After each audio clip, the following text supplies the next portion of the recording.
Hello and welcome to another week of Trad Tasman Talk. I'm Tim Williams, Editor-in-Chief of the Unshackled.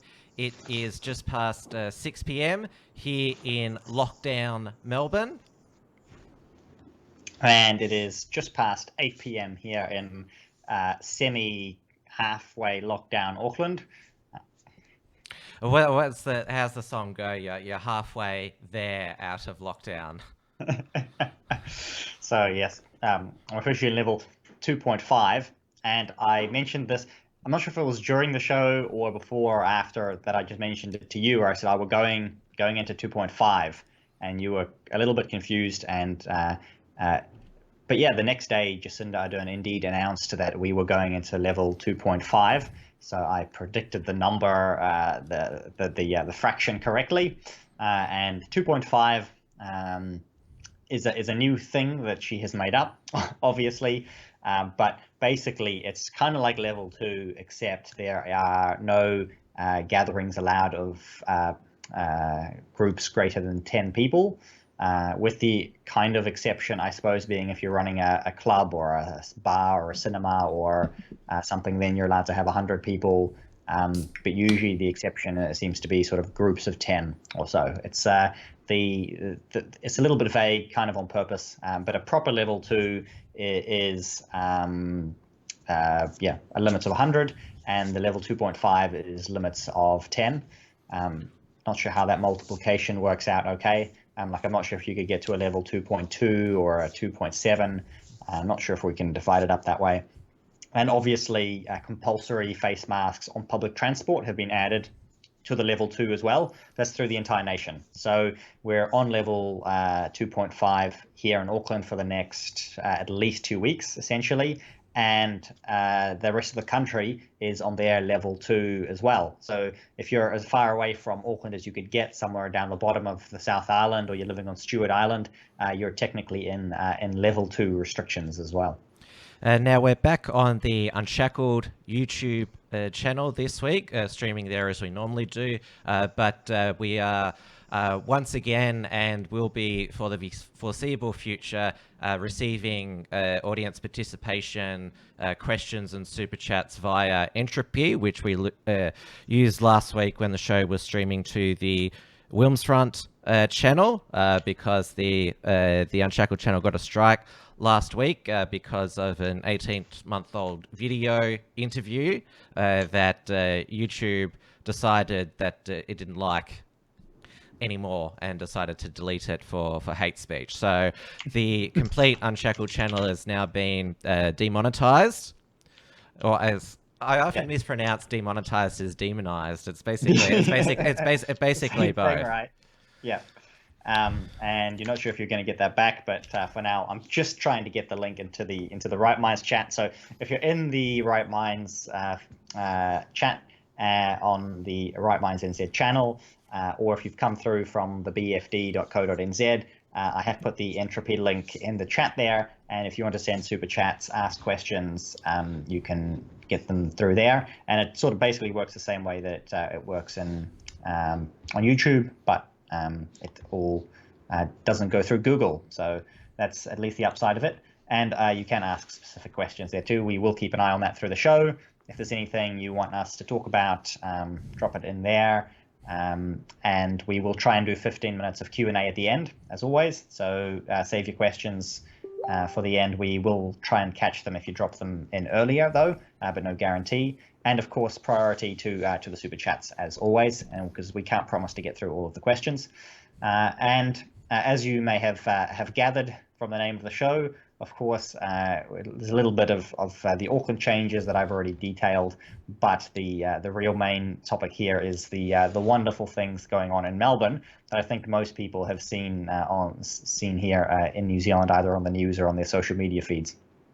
Yes, that was the arrest on Wednesday of Ballarat's mother, and she was also pregnant with a third child, Zoe, for she was organising a protest against the lockdown this Saturday in her hometown of Ballarat.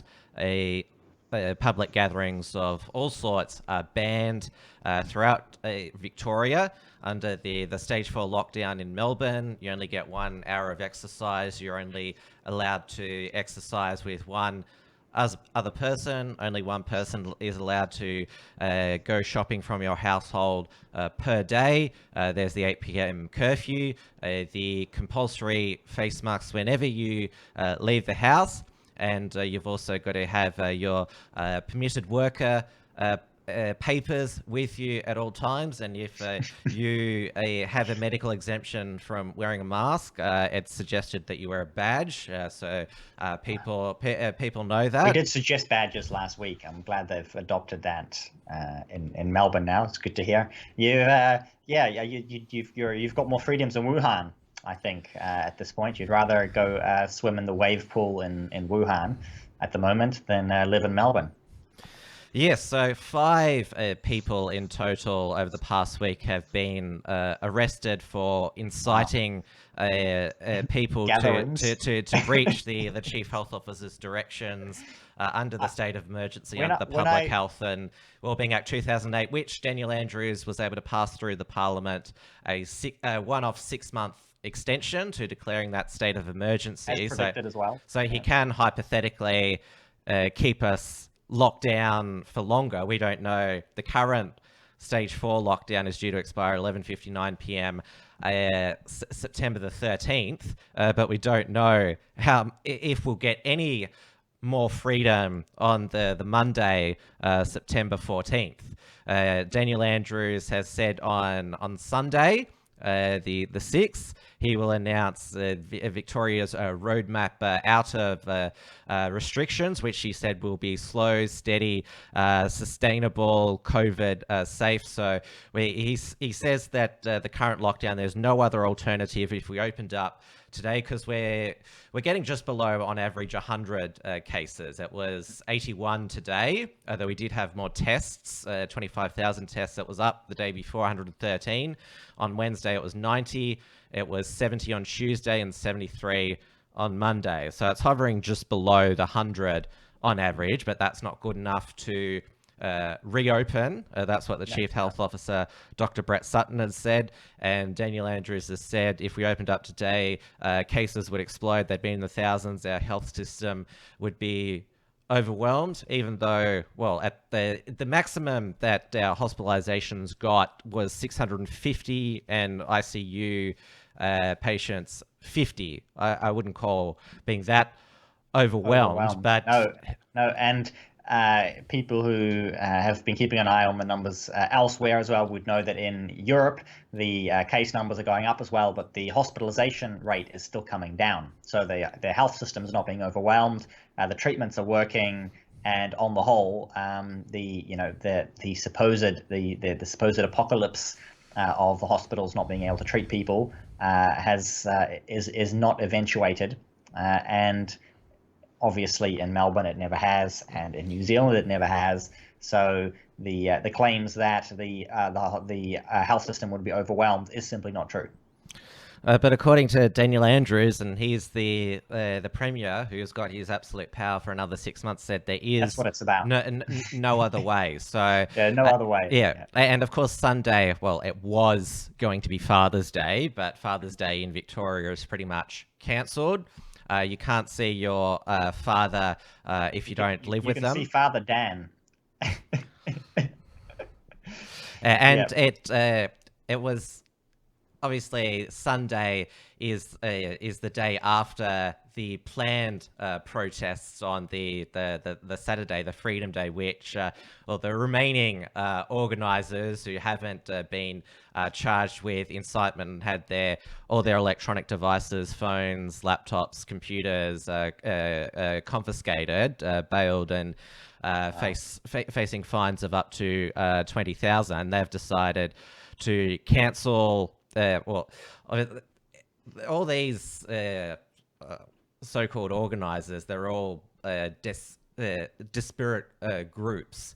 So I don't know if there's somebody who's officially cancelled it, but that's sort of what's been going viral, because the growing consensus over the past week, especially with Victoria Police's actions and threats, is that it's a trap, because then Daniel Andrews, if the protests happened on the Saturday, then on the Sunday he said, well, I was going to announce this roadmap, but these selfish people protested. Oh, we're going to have to stay locked down for a bit longer, and then we'd be able to deflect responsibility from his own failures in hotel quarantine, contact tracing, and also guarding the vulnerable in the hospitals. I know aged care is run federally, but those aged care facilities are in Victoria. And we've had a whole bunch of added deaths this week. Just today, we had 50 additional deaths reported. There were 9 in the past couple of days that were reported, but 50 from back in July from the aged care facilities. It was they had to reconcile with the state and federal governments who had died from coronavirus in these aged care facilities. So we had another 50 backlog added to that. This afternoon today, it was announced that the first death of, at least in the last 98 days, occurred. So it was a man in his 50s who died in hospital of COVID-19, the Chinese coronavirus, today, and that has been the first death since, I believe, May, which obviously is sad and tragic, as every death is. But you can't help but notice that this is, there's a public notice made about this one death here, whereas in previous years we would have 1 to 2 people a day on average die of influenza. We would have obviously people dying of many other causes every single day, and we still do. And there is no indication. This is just the 23rd official death of COVID-19. We know that at least half of those were in a dementia ward, and again, I'm not sure of the percentage, but close to half of the people who have died previously were in their 90s as well. So this is clearly the youngest in his 50s, but we don't know any more details on the case either, other than obviously that he is now deceased. What is interesting is that we're not. There's no talk of scaling up the lockdown levels again. I think that's particularly interesting, because we were seeing rising cases when we went through the first lockdown, but now here in the second lockdown, it's sort of they're saying that, oh, we have this under control. We know where all of the cases are. It's perfectly fine to continue the eradication strategy while maintaining the eradication strategy. The re-eradication, and they still won't admit that they let it in. It's still the other thing. We come back here every week after week. The frozen peas theory is gone, so it wasn't introduced by the frozen peas. They're still working on spontaneous generation, because they still will not admit that there was any kind of issue with their border controls. Or and they seem to have ruled out anyway that it was lingering in New Zealand. So yeah, they claim they completely eradicated it and it just came back, and they have no idea where it comes from. On that vein, though, the single source of truth is a video we played last week, with Chris Hipkins again saying that he was a single source of truth, clearly not telling being the single source of truth. And then up on Saturday, this was the day after last week's show, they had an announcement that came out from the official COVID page in New Zealand that said everyone in South Auckland and West Auckland has to go and get tested for coronavirus now. And then that was up for nearly a day when they announced, that was a mistake. We didn't mean to tell everyone to get a test. They started turning people away. They said, no, you can't get a test. You've got to actually be sick to get a test to figure out if you're sick. And yeah, which is the same here in Victoria. They say even if you've got the mildest of symptoms, but they don't want to test people who don't have symptoms. because they know that you're not sick. If you're Or not no, sick. even if you are asymptomatic, it won't show up in the coronavirus test, Yeah, the one that obviously goes they can't test for that. up your nose and down your throat. Yeah, lovely. And so, yeah, basically Jacinda had to come out and say, no, we don't. The official channels might not be accurate. What is accurate is anything that she says from the podium, or that the Director General Ashley Bloomfield says from the podium, or maybe one or two of her senior ministers. So you can only trust them. You can't trust the official source of the other official channels. That's they could be wrong. Only she could be right, and this has obviously led to a bizarre deification of Jacinda that we've sort of talked a little bit about in the past. The sainthood, same thing with Ashley Bloomfield. People are getting ads, and I've been tagged in them by friends who are like, "Look at this! This is insane!" But you're people selling artwork of, religious artwork of them as. And we've got that religious mural to her in Melbourne. You've got that one too, yeah. So that's continuing up. There was a story where she, and this was yesterday, she went to sort of a hospital, or not quite a hospital, sort of a doctor's clinic in Manurewa, and it was said there that one of the staff members offered up a prayer, praying that Jacinda would save the nation from coronavirus. It wasn't specified who she was praying to. It did initially sound like she was praying, but anyway, praying to who knows who, that Jacinda would save New Zealand. So that's the kind of attitude that is generated here in New Zealand. And I thought that kind of symbolic moment was complete today with a statement that she made in her press conference at 1 p.m. I'll just play it now. I've sent you the clip to play, and people can just listen to it, and you can you can complete the picture for yourself. You'll see testing stations at places where there might otherwise usually have been religious worship. So instead of getting, say, a communion wafer or communion wine, you get the swab down your throat. Swabbed as a way to pay your respects to Jacinta. And I've also heard that she's obviously encouraging people to wear masks. She's showcasing her own homemade masks at the moment. Yes, that has been the case. She did come out sporting a mask for the first time, mind you, this past week. And she seems to have a designer one, and then one that she's made herself as well. I'll get that up in a moment. Well, somebody in the drink is in the chat is asking me to take a drink. So there you go. Yep.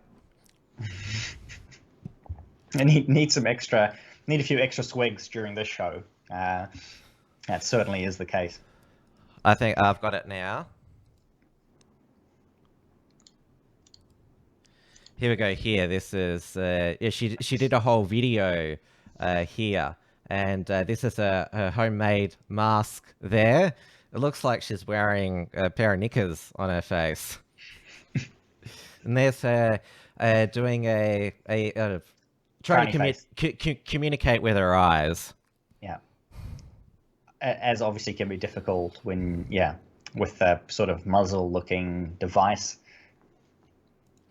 Now, I saw that because it's compulsory on New Zealand public transport, the police that you have over in New Zealand are nothing like the enforcers we have here in Melbourne.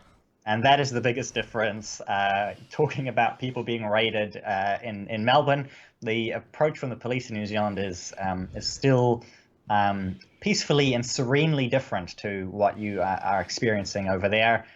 People who are refusing to wear masks on the trains, the police have simply approached them and said, would you like a mask? And then the people say no.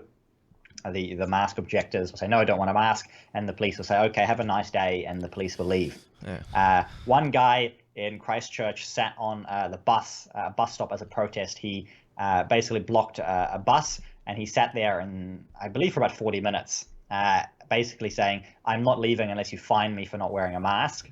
I insist that you fine me. I would like to get fined. I would like a fine." And the police didn't turn up to fine him. So Victoria Police would have said, "Our pleasure." The footage exactly. We'll choke you. We'll do free choking with it. Yeah, the footage of Zoe's arrest it's gotten 8.6 million views so far on Facebook. Went viral around the world, and there was another raid and arrest of incitement this morning to James Bartolo, who runs the Conscious Truth network, who I've interviewed on my program just before the second lockdown. He was the original person who uploaded a video of him talking his way through a Melbourne Metro police checkpoint. This meme here was made by Topher Field, who's a local Victorian libertarian. He's also received a COVID fine for attending an Anzac Day service in the town of Trafalgar when Victoria was under stage 3 lockdown. So there's Zoe being arrested. There's the police officer pepper spraying the Muslims in Dandenong, and last Sunday the Muslims in Broadmeadows, they were also revolting there. They were wearing Guy Fawkes masks and having a game of cat and mouse with the police. There's the woman who was choked for not wearing a mask. And then I can't remember where this is from, but a woman at the beach being approached by 2 police officers. So James Bartolo's live stream arrest has got 500,000. He was also charged with incitement. They confiscated his... When you say incitement, I keep thinking incitement to violence or something. But no, incitement for a gathering which is against the chief health officer's directives, which are against the law at the moment. So this is the notice here. One of the notices cancelling the protest, and this is, of course, I played him last week. Assistant Commissioner Luke Cornelius. He's the one who called the anti-lockdown protest organisers batshit crazy tinfoil hat people. He defended the arrest of Zoe, said it was bad optics, but she was engaging in serious criminal conduct there. Just bad optics, that's all. Nothing more to see here. And David Hiscock, who is the editor of XYZ, my co-host on the Unshackled, referred to him as fat bastard, is believed to have scoffed 57 donuts immediately after the press conference, because he said during this press conference, by all means, be the keyboard warrior, fat shame me all you like. That's what we did last week. Well, we did it also on the Uncackables last night as well, because we're sort of like, well, we've got to comply with his directives. That's why you should comply with all police directives, absolutely. And everyone has sort of relished the opportunity to fat shame him, and well, you saw his appearance there. He's being commonly. I don't think he's using his 1 hour of government mandated exercise. Obviously, there's been numerous comparisons to Chief Wiggum from the Simpsons, and also a popular Australian police procedural show for many years was Blue Heelers, with the main character Tom Croydon, played by John Wood, very fat and obese. And there's a popular satire page, Danger Dan Andrews, which released this hilarious video last night. Well, it's satire in the sense that it compares what he said about the Black Lives Matter protesters, which were allowed to proceed back in June under stage 2 restrictions, where public gatherings were limited to 20 people, and there was tens of thousands of people there, no social distancing at all. And so this is what's pissed people off the most, the double standard. Maybe if they sort of went, since they can backdate coronavirus deaths, why can't they backdate the Black Lives Matter organisers for incitement and find the organisers? So I'll play this here because, it's... Mockery is obviously one of the ways that you can express your point of view at the moment, because virtual free speech is all we have. As you're locked into your house and have to say no, please don't gather in the same spot, or else the police will come and break down my door. Because he also said you can say unpleasant and uncharitable things about people telling you to be sensible online. So he said don't leave home to protest, just do things online. So this is what somebody created online about him.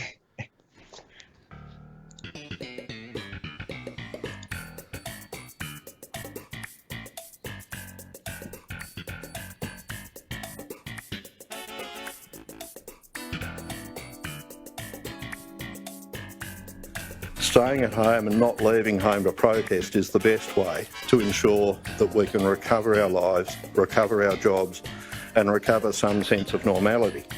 Don't let selfish behaviour get in the way of this. Despite orders to stay home in the middle of a pandemic, protesters turned out in their thousands. If, however, you do take the selfish option and leave home to protest, a defiant march through the city centre.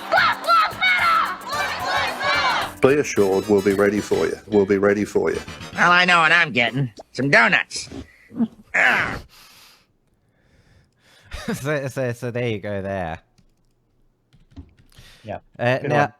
Now, one of the upper house crossbenchers that voted against the extension of the state of emergency, and obviously being a libertarian, David Limbrick from the Liberal Democrats, he posted on his Facebook page today, I'll bring it up now, a way that you can protest without breaching lockdown. He said, "We are living in dark times, not just for our friends and families of those impacted directly by the pandemic." And he said, "For those of you who want to see an end to this state of emergency and the lockdowns, have a range of options. One thing we can agree on is that this authoritarian behaviour must end, and the power must be returned to the people. So that we can have an outlet to protest while not breaking the law, I'd like to support a curfew noise protest. I'll be joining on Saturday night at 8 p.m. To make a record in support of ending emergency powers. It's simple. Bang your pots and pans, beep your horns at 8 p.m. and let your neighbours know that we don't have to suffer in silence. While you're at it, why not film it and share it on social media? Let's make a racket together." Because excessive. It's like the reverse UK clap for the NHS videos. Yeah, or boo for Boris, as it was as well. Yeah. The three upper house crossbenchers who voted with Dan Andrews to extend his state of emergency powers for 6 months was Samantha Ratman from the Greens. She actually came back from maternity leave to vote for this extension of power. Fiona Patten from the Reason Party, formerly the Sex Party. Upper House Liberal MLC Bernie Finn, who's known for his zingers. He originally coined the phrase Dictator Dan, said she now leads the Treason Party. And also Andy Medic from the Animal Justice Party, which obviously is now the Non-Human Justice Party. But the arrest of Zoe and the how it disturbs so many people, it's brought into further mainstream the Nazi Germany comparisons to what's going on in Victoria. Craig Kelly, who's a Liberal backbencher in Sydney, he went out and said this is just like Nazi Germany. This is what fascism looks like.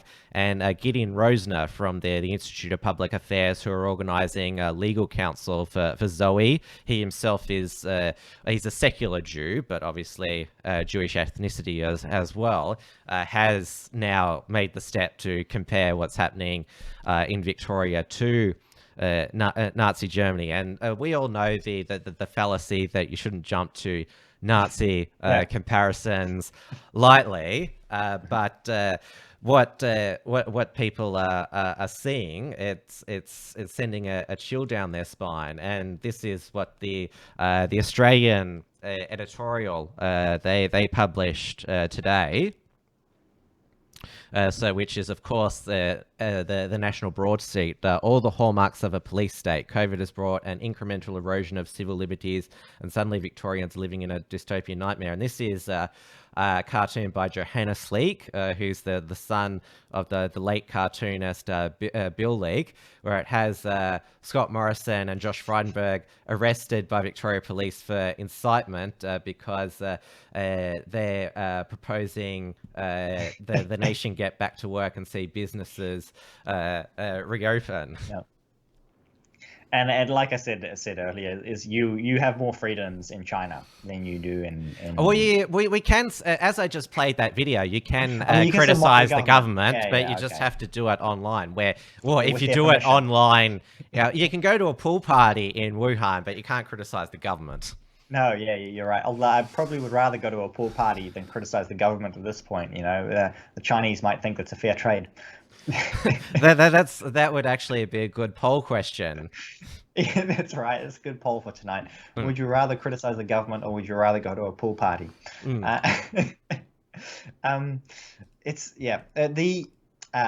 are protests organized in New Zealand, actually, and before we move on, that may be a good way to wrap this up here, because as far as I know, the organisers of the New Zealand Liberty March that has been running for weeks now and drew 800, somewhere between 800 and 1,500 people last Saturday in the Auckland CBD.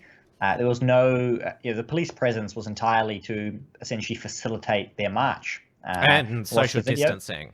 And they kept a bit of an eye on social distancing, that's right, but they did not... as far as I saw, they did not actually attempt to enforce anything at all. It is technically a gathering. There's no attempt to shut it down. As far as I know, no threats have been made against the organisers. They're still planning to have another march tomorrow. And Jacinda did announce there would be a heavy police presence in the CBD tonight and probably tomorrow night. But that is basically to police the bars and the clubs. So the businesses, people who are buying and selling, they are being monitored for compliance, but the people who are organising the Reopen New Zealand sort of Liberty March end all of the lockdowns and everything that goes with it, as far as we know, these people are not being harassed at all, and I certainly have not had any of them complain to me to say that they had been asked to stop, and likely there will be well over 1,000 people there tomorrow. We will see if they if the New Zealand police maintain their stance that people are actually still allowed they're allowed to retain their freedoms under the Bill of Rights in New Zealand. That seems to currently be the position of the New Zealand police, which is very generous of them. Well, I'll tell you, in tomorrow in Melbourne, where the protest was planned to be held, the Shrine of Remembrance, there'll be a police perimeter all around that area. There'll be checkpoints all around the surrounding suburbs like St Kilda and South Yarra and Prahran. Victoria Police basically did a dry run last Saturday around St Kilda, stopping cyclists on their way, checking that they weren't more than 5 kilometres from home. That'll happen tomorrow. Luke Cornelius said that they'll be patrolling suburban train stations as well to make sure that nobody is boarding a train to attend a protest in the city. And so Victoria Police put out a post on social media this afternoon after the the arrest of Zoe on Wednesday, they've sort of gone a bit quiet about bragging about these incitement arrests. They've started instead bragging about catching pedophiles and also investigating burglaries, because imagine my shock, criminals don't obey stay-at-home orders and curfews. Yeah, imagine my shock. Yeah, so they've sort of tried to sort of promote, like, look, we're still doing other things. We're catching really bad people like that as well. And we didn't hear from Luke Cornelius today, but they just put a post up on social media that there will be a heavy police presence there, and they won't just find people and, if need be, arrest them if they're there to attend a protest, if they're in the area or not there for a lawful reason. So if they're outside of their 5-kilometre zone in that area, they'll be fined. So it'll be a huge enforcement operation period. And around imagine the amount of police resources that go into this as well. It's yes, absolutely insane. it'll obviously the mainstream media will be there to film it all They tomorrow. don't have time. Yeah, they don't have time to attend burglaries. They don't have time to deal with actual crime. Yeah, mainstream media are allowed to film it because they're permitted workers under stage 4. So the visions that is beamed into online and into television of the police presence will be quite something to behold. The previous Freedom Day, a protest or attempted protest a couple of weeks back, they did the exact same thing. Arrested anyone who was there to protest, fined anyone in the CBD area who was not there for a lawful reason. Well, they actually in advance arrested 2 of the organisers with incitement. So there was 5 arrests in relation and charges of incitement in relation to this Saturday, and there was 2 for incitement the previous attempted protest. Just absolutely crazy. Yeah, and obviously what's the overall thoughts around like legal challenges, right? Are there constitutional challenges? Are there Bill of Rights challenges? Do these people have any defense at all, or is this is there any question about the legality of what the police are doing? Well, obviously, with the Institute of Public Affairs backing Zoe, they've got access to some of the best legal minds and QCs in the country. So certainly, her arrest and the heavy police presence that's been around and will be there tomorrow as well has certainly spooked a lot of people. But like in Dandenong, for example, after last week's coordinated exercise, because a woman she didn't get charged with incitement, she got a visit from the police because she put up a post on Facebook that said to people to go for a walk in their local park for an hour, and the police said that could be interpreted as incitement.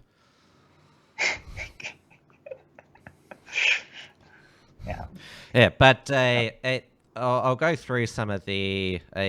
This is a class action, multi-billion-dollar class action has been launched by Damien Scattini, a partner at the Sydney-based Quinn Emanuel and Urquhart and Sullivan law firm. He served the Victorian government with an open class action lawsuit August 21 after his office was approached by businesses across the spectrum, from pubs, gyms, retail, sporting facilities and professional services, who have been polarised by the lockdown. He actually has some wins under his belt. He was part of the team that won the class action suit for 4,000 Queensland residents against the Queensland government after the 2011 floods. The lead plaintiff is the owner of the New York-themed restaurant, Anthony Ferrer, who is now only open for takeaway and making below $10,000 a week due to the shutdown. And Also, Jim's mowing. Jim's mowing. Yeah, we have Yeah. those in New Yeah, Zealand Jim too. Penman. He and his he, on behalf of his Victorian contractors, thinking of suing the state government for $7 million. It's not just Jim's mowing. There's Jim's everything. Now he's been pretty vocal, and there's also been an advertising campaign that's launched in the past couple of days. Changevictoria.com.au on behalf of the hospitality industry. That's fronted by Paul DiMartino, a former AFL player, is now a publican, saying pubs have shown they can be COVID safe, and now there's also the COVID Doctors Network, who 13 health practitioners wrote to Daniel Andrews talking about the mental health impacts of the continuing lockdowns and other social costs. So there's obviously these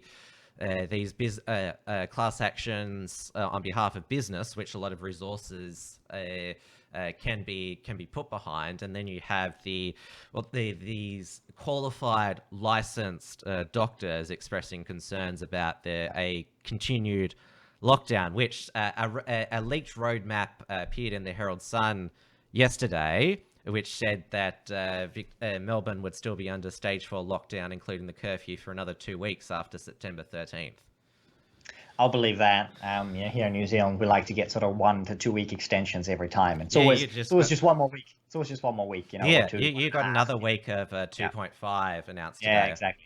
Yeah. So, and it's always like that. I said somebody talking to somebody the other day about it, and it's like, what's it going to be? And I said, it's 1 more week. It's always 1 more week. And that's it is rather predictable at this stage. Yeah, which is sort of, come on, what's 1 more week? Yeah, exactly. It's just 1 more week, guys. It's just 1 more. Everything will be fine. Yeah. But I've said, look on the bright side. At least we now don't need to go to stage 5 lockdown. Maybe you get a 4.5 invented. There may be some inspiration from Jacinda that they can start cutting up the numbers, and you don't have to use whole numbers. Well, her defense has been from Auckland remaining at alert level 2.5 is we don't want to be Melbourne. That's now a verb. You don't want your city or nation Melbourne going into this hard lockdown. And suddenly, Lauren Southern's nuke Melbourne joke from 2016 or whatever is it makes sense. That's stage 6. Nuke Melbourne is stage 6. Stage 6. Yeah. It's been a long time in the making. And now we'll talk about, it's not just Victoria where things are grim. I talked about last week Queensland Premier Anastasia Palaszczuk with her hard border closure when she said Queensland hospitals for Queenslanders. There was a northern New South Wales mother who lost one of her unborn twins because of the hard border closure. And very sad story. Yeah. It's just gotten a whole lot worse for her this week, because she thought she was on to winner Anastasia Palaszczuk by winning the AFL grand final, because it can't be held in Melbourne because of the stage 4 lockdown and community transmission. So it's going to be at the Gabba. AFL CEO Gillum McLachlan. Sports must go on. Yeah, he got to fly up from lockdown Melbourne. I think it was on Monday night, and he was able to appear with Anastasia Palaszczuk at a news conference on the Tuesday. But he don't worry, he's going into a quarantine hub with other AFL administrators, and I'll just show the audience of this quarantine hub here. Luxury lockdown. AFL wags sip cocktails by the pool during hotel quarantine at a luxury resort after being given the green light to dodge Queensland's border closure, and those denied exemptions are furious, because I told the story of that woman who had to wasn't allowed to quarantine at her home after having brain surgery. And there's also a woman in northern New South Wales who has had strict conditions placed on her getting breast cancer screening and removal in Queensland. So this is the quarantine. Ooh, very nice. Yeah, and as you can see, no social distancing. They're all mingling amongst each other. They're quarantined together. It's like they do that in New Zealand's quarantine facilities as well. Yeah, there's Anastasia Palaszczuk bragging about it. That's the Jane Brown, who is recovering from brain surgery. This was Gillan McLaughlin. It's not important enough. Flying to Brisbane. That's him at the hub there. Nice designer so mask. Obviously, as well. it looks like a double standards and preferential treatment. And also joining them is Eddie Maguire, host of Millionaire Hot Seat and also an AFL journalist. He is doing 2 weeks hotel quarantine, but he still is allowed to escape Victoria. And this is a good meme. Labor's wrong priorities. Who does Anastasia Palaszczuk exempt from hotel border closures? Surgery patients, essential workers, small business, or celebrities? Which is that's the memes of oppositions are becoming quite refined. Bernie Finn this afternoon, he had a Dan Andrews Monopoly board game where all the places go to jail. Certainly. Well, it just got a whole lot worse for Anastasia Palaszczuk today, with two, and I'm using this term in an appropriate. In the appropriate term, 2 Richmond COVID-idiots who are up in the AFL hub in the Gold Coast. Richmond obviously is a team in Melbourne. These 2 AFL players, Sydney Stack and Callum Coleman-Jones, they were involved in a brawl at a kebab shop outside a strip club at 3 a.m.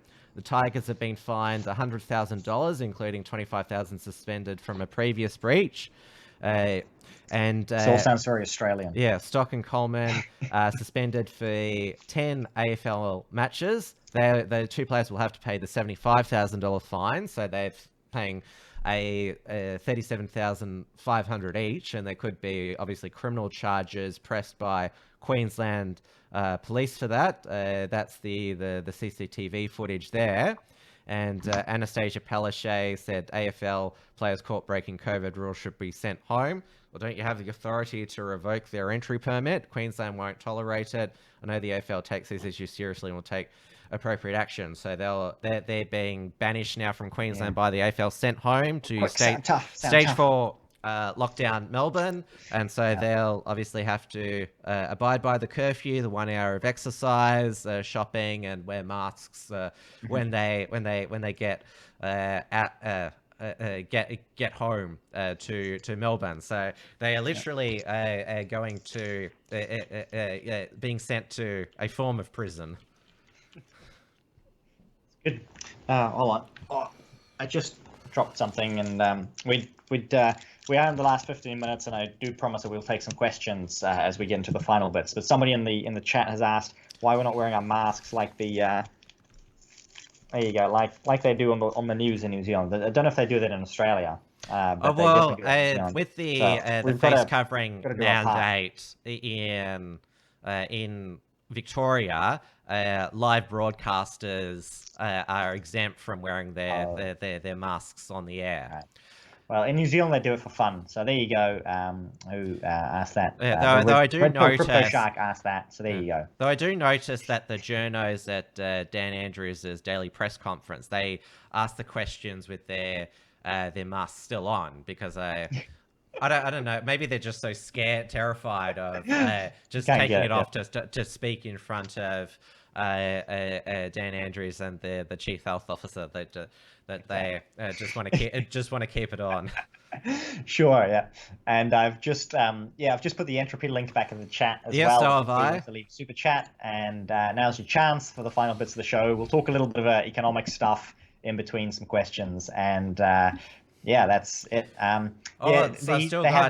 national news. I know I'm dominating. Do national news. Yeah, you've still got some more national news. I'll let you go on with that while I go look for a question. Yep. So we had our national cabinet meeting today with the state and territory leaders and the Prime Minister, Scott Morrison. Obviously, the border closures and the cruelty and inhumanity that we've described over the past 2 weeks of those, particularly the New South Wales Queensland border, it just breaks your heart. So the 7 out of the 8 territories agreed to open up their borders by Christmas. The exception to that was WA, which is still going to have their hard border for, I don't know, however long. Mark McGowan is facing an election in March 2021. Anastasia Palaszczuk, she's facing an election on October 31st, which is 1 week after the AFL Grand Final, which could shape up to be an absolute shit show if the past couple of days have been anything to go by. But still getting 7 out of 8 to open the borders, state borders by Christmas, and that includes the Victoria, New South Wales border and Victoria, South Australian border. And so you wonder, around end of 2020, is there going to be as many Victorians of contemplating a mass exodus? Yeah. Well, we know some of the cities in America, especially New York City, is basically emptying out. Yeah. That's when I wonder if there is that mass exodus during summer, whether Dan Andrews then does a Andrew Conway saying, "Come back, I'll buy you a drink, I'll cook." I'll buy you a drink. Yeah. I've seen people say rurally, a little bit further out of Auckland or some of the nice islands, Waiheke, further down the coast. Sort of Port Waikato down here, between there and Auckland here. Those houses there are selling like hotcakes at the moment. And as soon as the level 3 restrictions were lifted, basically there were Aucklanders who were like, "Oh, we've got enough, we're getting out." So it's certainly we're also going to see, if not interstate migration, but rural and regional migration, because obviously if you live alone in an inner city apartment, that you would have had quite a horrific quarantine experience. And obviously that's where enforcement of the lockdowns, given the population density, is stricter as well. So you'd probably be approached on by police when you're just going for your 1 hour of allocated exercise. A lot of people are thinking, well, if this does ever happen again, I want to be on a nice rural property where I've got lots of space, lots of fresh air, and I'm not bothered by a police or Karens. Yeah. It will definitely be interesting to see. I certainly have spent a little bit more time out in the garden and spent a little bit of time looking at rural properties, but for the most part looking at what can I improve on my own little bit of land, because I've realized I'm going to be spending a lot more time on it for the next couple of years, since apparently we're going to be doing this over and over and over again for the next 7 to 10 years until we get the mythical vaccine. So definitely going to happen. Yeah. And I should also mention that Avi Yemeni had the police visited him late last night. He thought he was going to be arrested and charged with incitement and have all his computer equipment confiscated. He filmed it and uploaded it to Instagram. The police just wanted to inquire about a suspicious vehicle that was outside. And so that's the attitude people are going to get. Yeah, that's why the sort of we've titled it knock knock, because you don't know whether obviously it's not going to be somebody there to visit you. That's illegal. The only people are going to be knock knock now. Absolutely in your case. So, I did get an earlier question from Dr. Foster asking sort of, does anybody know anyone who's had COVID-19? And actually, I have had family members, sort of great aunts and uncles in the Netherlands, the kinds of people who we thought, they won't survive. People in their 70s, 80s, all kinds of health problems. But actually, none of my family members were too badly affected by it. They all recovered. But I do know some people who certainly have had it tougher, and I do know someone who at least knows somebody who has died of it, and somebody who I suspect was actually in better condition than my family members. So, like with many cases, the people who die are not the ones necessarily the ones you would expect on a personal level, and so that's why it makes it difficult for people who know others, and because it's like any illness, it spreads in circles of people who know each other. So if you don't know someone, then you will never. Yeah. I've know of two of my acquaintances who've got coronavirus during Victoria's second wave. They got it through their workplace. Obviously, with so many of the outbreaks being in workplaces when so much community transmission, your chance of getting it increased. They all recovered.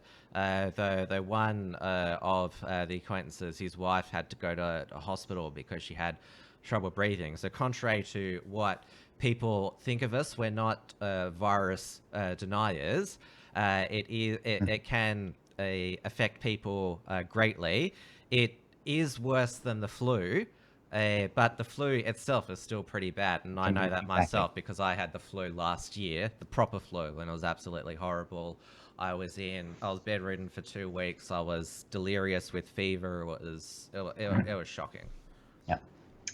I do have a non-coronavirus question here quickly I will take, which is a politics one. I think they're from two separate people. I'm just going back to find this one. Are you looking in your channel or in Entropy? Entropy and my channel are two separate questions around one from, I'll read out the one from Entropy, but similar to the one on my channel. Why should Botany and New Zealand vote for the new Conservative Party this election? Good question. One of the things I was going to talk about a little bit possibly was the vandalism that's taken place on new Conservative billboards. We had all of our billboards in Hamilton East hit, like 100 of them overnight, last 2 nights ago now. And, same thing in Nelson, I know. What did they write on them? All kinds of, the usual, really. Oh, well, they only seem to have a couple of slogans. Please share them with us. Like I said, genuinely just the usual stuff like racist, hate, don't vote for this, demon horns, that kind of stuff. Crossing out the messages and reversing their meaning. That was the kind of vandalism. Most of it's spray paint and cutting them up. Their typical form of vandalism is the demon horns and the middle mustache. Yeah, exactly. Surprisingly, not a huge amount of that in the vandalism that I've seen. I know one of our party members actually was slashed last night. He confronted a tagger. His injuries were not that bad, but he was unable to find police officers. The police were unable to attend the scene. They were after 8 p.m. People will be interested to know this. Only 3 police stations are open in Auckland City after 8 p.m. And you cannot get the police to attend a crime unless it's incredibly serious. So you got to go and walk yourself over to one of the 3 stations and wait in the queue to file your paperwork where your blood dripping off your arm. That kind of situation. That's what it's like in Auckland.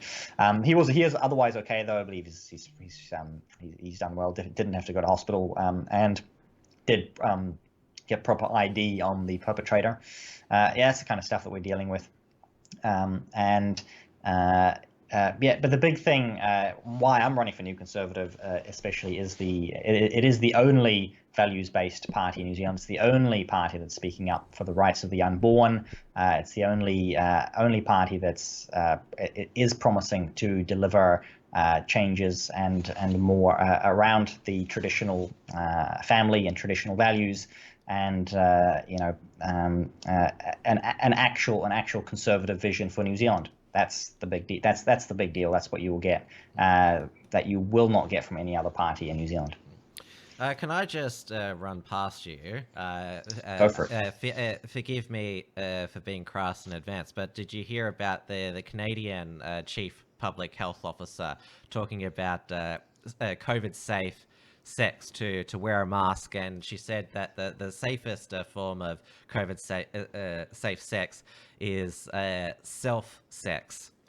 I just want to ask, obviously as a Christian, she recommends that as a health measure, but...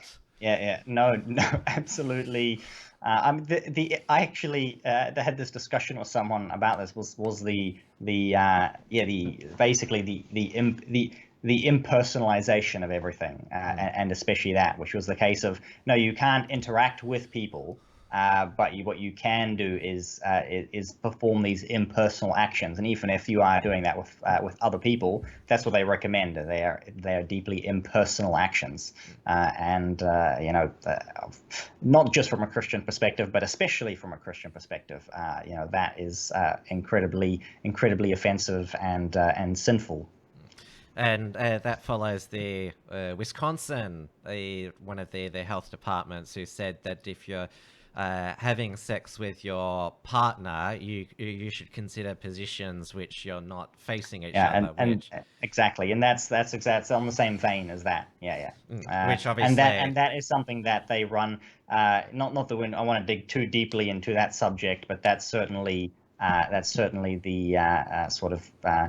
That's what happens with the promotion for people to have relationships where there's no real meaning behind them, right? And it's purely they promote these fleeting, meaningless relationships that just destroy people's lives, and they bring that into the COVID into the entire COVID world. But it's the same story even without it.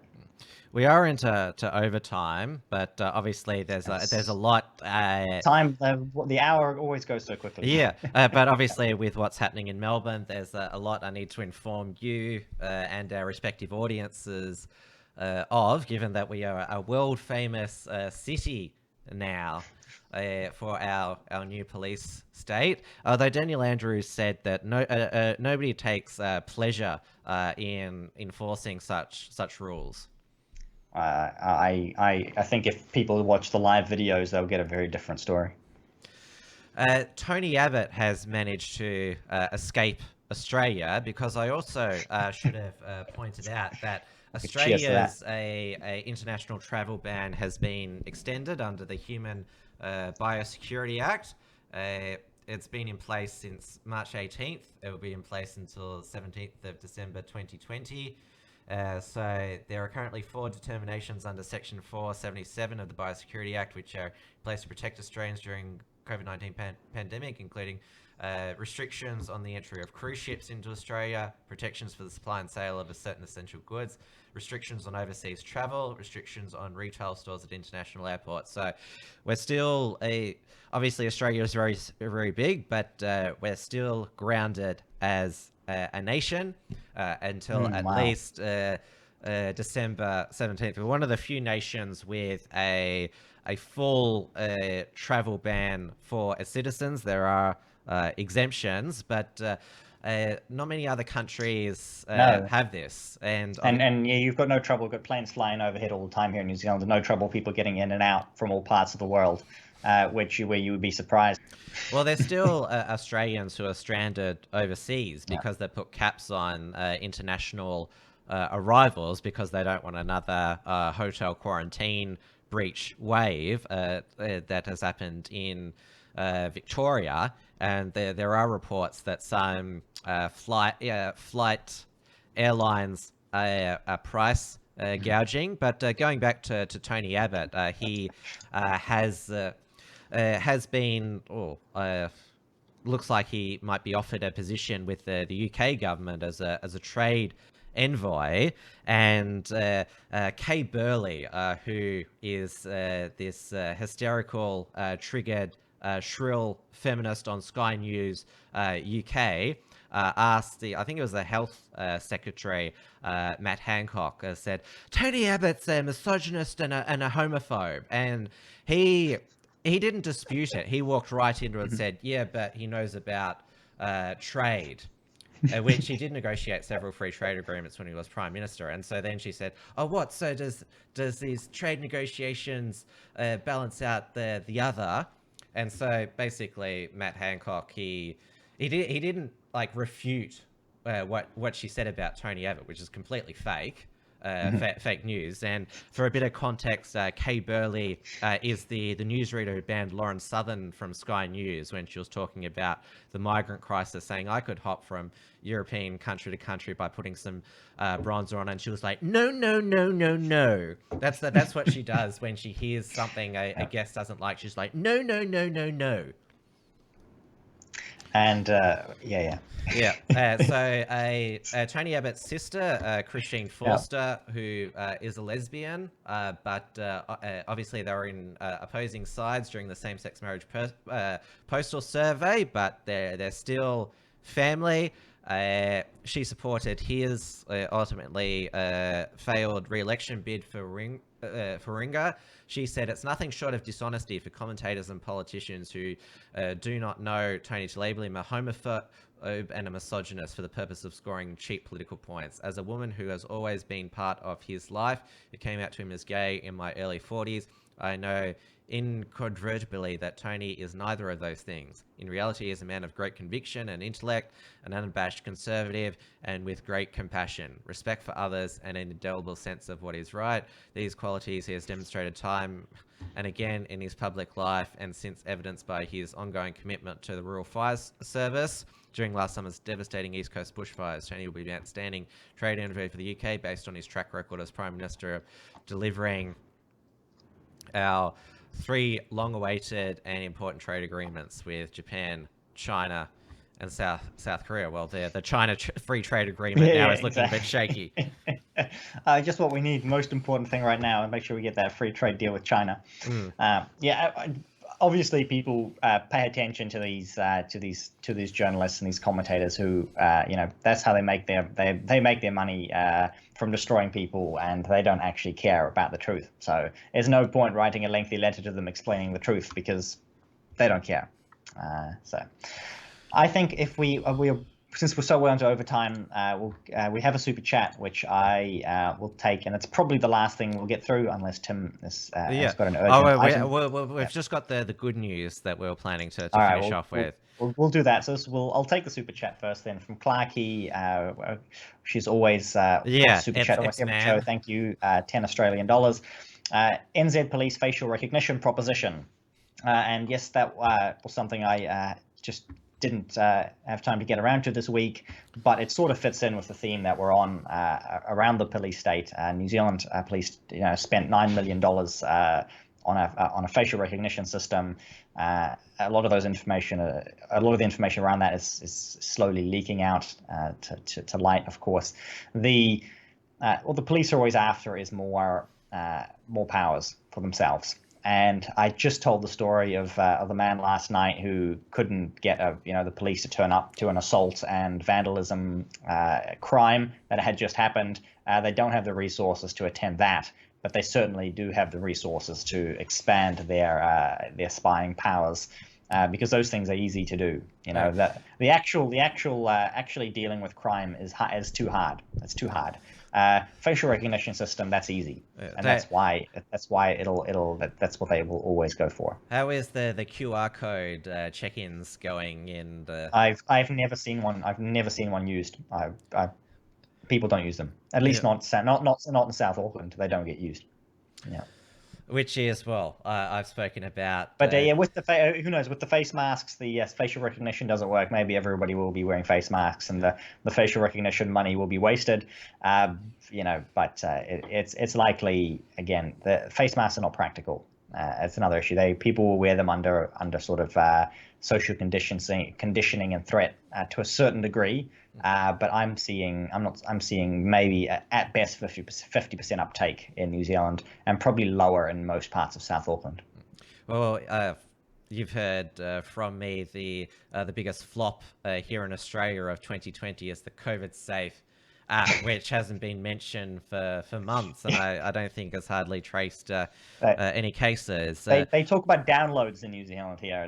Every day you'll be like, oh, we have 2 million users, as in people who have downloaded the app. So they're still going on about that here. But again, there's no actual talk about its effectiveness. Just like in Australia, nobody will talk about its effectiveness because it now, obviously, in 2020, there's been a lot of tragic deaths and also incidents of police shootings and brutality, but there was one good death and one fatal police shooting that we should celebrate, and that is the death of Michael Ryan. He's the Antifa militant who admitted to fatally shooting Aaron Danielson during Portland riot on August 29th. He was shot dead by law enforcement amid an investigation Thursday night. This is by Andy No It's here. just several hours before the show, really. Yes. So U.S. Marshals went to arrest him, and he pulled out a semi-automatic, and so obviously had no choice but to shoot him dead. Nobody will miss him at all. I noticed that the Antifa apologist said, "Oh, police didn't do much of an effort to revive him." Oh no, how tragic that the CPR didn't work. And it's good that finally more and more, not just Republicans now, but Democrat officials are now seeing just how militant Antifa, and even Joe Biden now is saying that the rioting and looting is unacceptable, and there are a lot of good cops.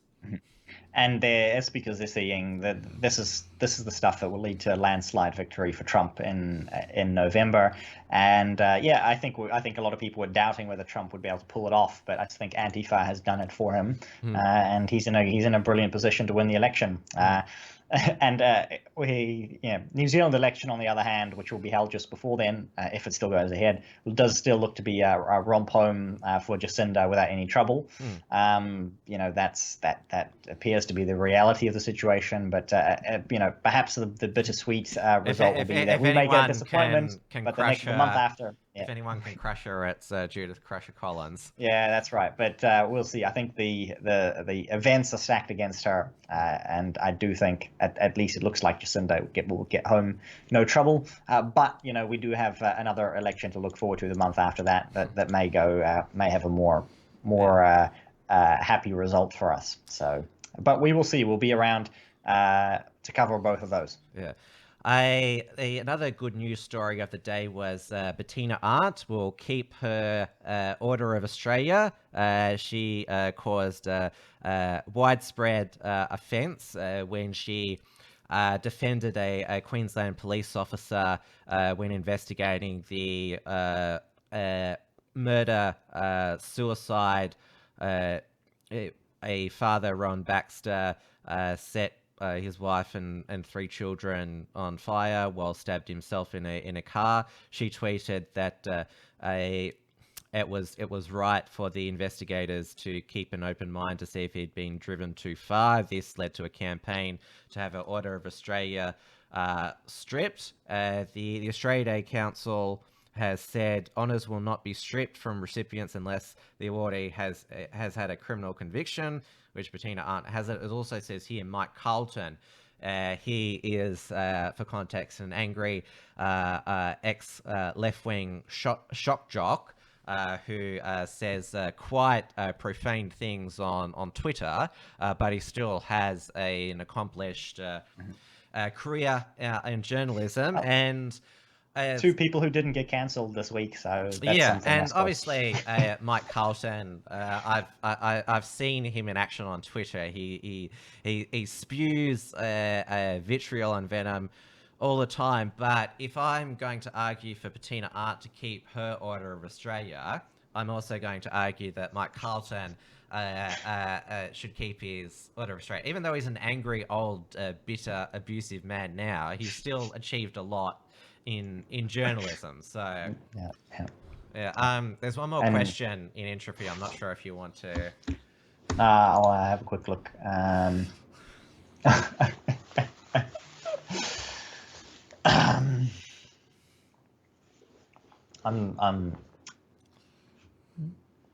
I think we've no. That Savage Nobles had one sensible question and one stupid question.